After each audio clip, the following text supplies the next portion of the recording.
मेरे दोस्तों, इंसान को कुल अकल भी मिल जाए तो फिर भी अल्लाह की हिकमत का वो इहाता नहीं कर सकता।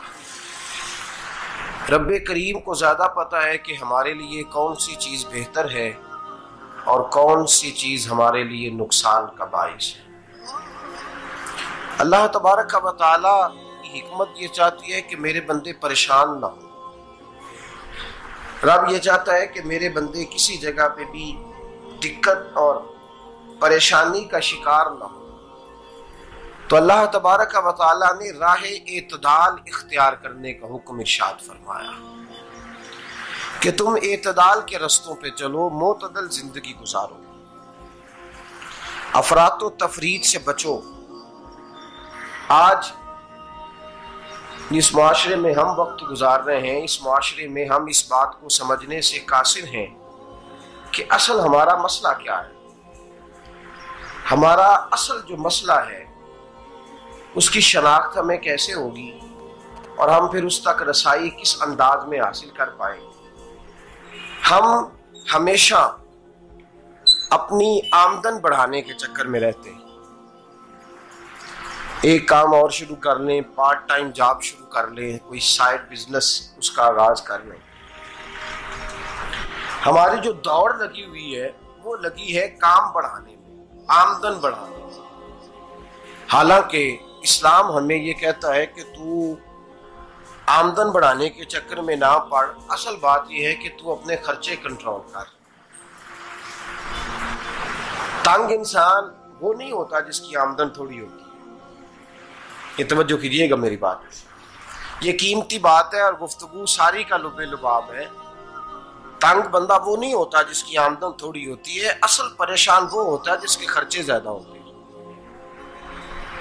और हमारा जो रोजमर्रा का नुकसान हो रहा है ना, वो आमदन के मामलात में नहीं हो रहा। बुनियादी नक्श जो वाकया हो रहा है वो ये है कि हमारे अखराजात ज्यादा, और वो अखराजात किसी और ने नहीं बढ़ाए। वो खर्चे हमने खुद बढ़ा लिए हैं और अब हमें उसका नुकसान भुगतना पड़ रहा है। और अगर आप सही मानों में टटोलें तो जो बहुत अमीर लोग हैं वो तो उन खर्चों से बच गए। मैंने बहुत सारे ऐसे खत्मात में शिरकत की है। मैं बहुत सारी ऐसी जगहों पे गया हूं कि जहां लोगों ने बड़ा मुख्तसर सा खत्म दिलाया है तो हो गया खत्म। खत्म के मामले में कब किसी ने पाबंदी लगाई है कि उसमें 200 आदमी शरीक होगा तो तब ये साले सवाब सही हो सकेगा? कौन कहता है?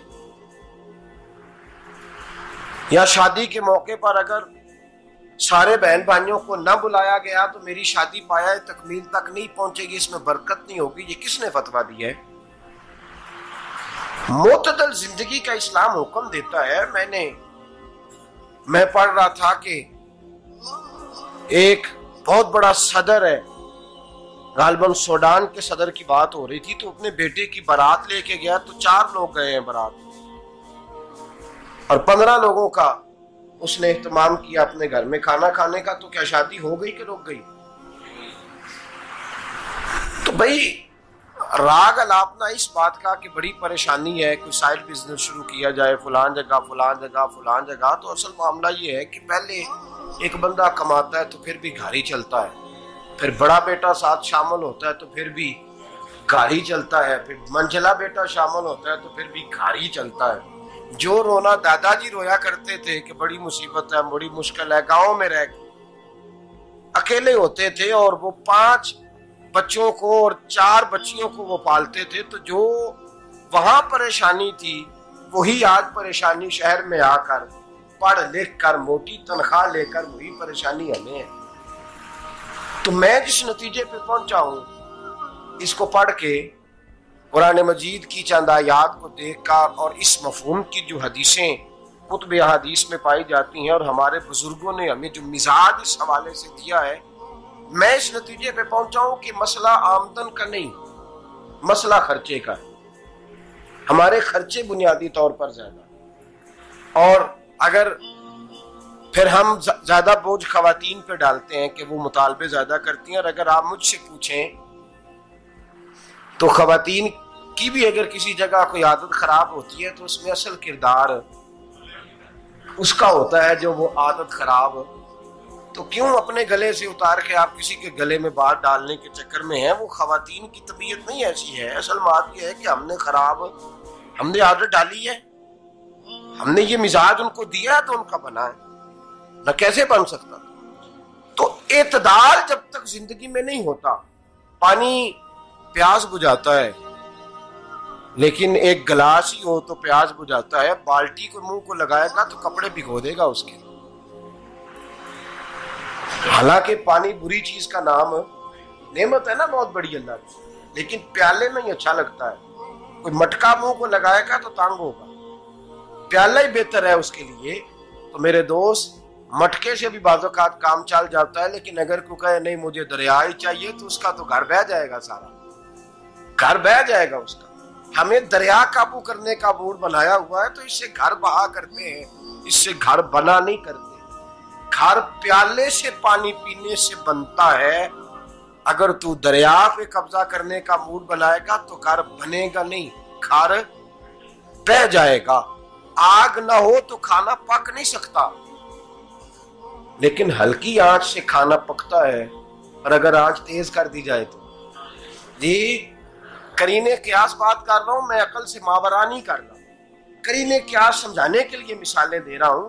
हल्की आंच पे खाना पक जाता है और आग तेज हो तो खाना जल जाता है। तो खाना उतनी देर खाने के काबिल रहता है जब तक वो हल्की आंच पे पकता है। तू जितनी मर्जी तू कहता है नहीं मेरा गुजारे नहीं, आग तेज होनी चाहिए, तो मियां जल जाएगा, जल जाएगा। हवा न मिले तो सांस नहीं आती, ठीक है।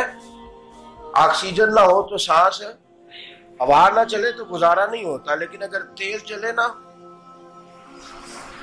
अगर तेज चले तो आंधी और तूफान बन जाए तो छतें गिरा देती है, जाने ले लेती है। हम हैं तूफान के चक्कर में, हम हैं दरिया के चक्कर में, हम हैं बड़े नाव के चक्कर में। तो मियां हल्की आंच ही अच्छी है, याद रख। और एक गिलास पानी का एतदाल से मिलता रहे तो वही मिलता रहे, जरूरत के वक्त वही बेहतर है। तू पूरे दरिया पे कब्जा करने का प्रोग्राम ना बना, तंग हो जाएगा। और मेरे अजीज याद रख, हवा सांस लेने के मुताबिक मिले तो वो अच्छी है, जो सांस बंद करने पे आ जाए वो हवा अच्छी।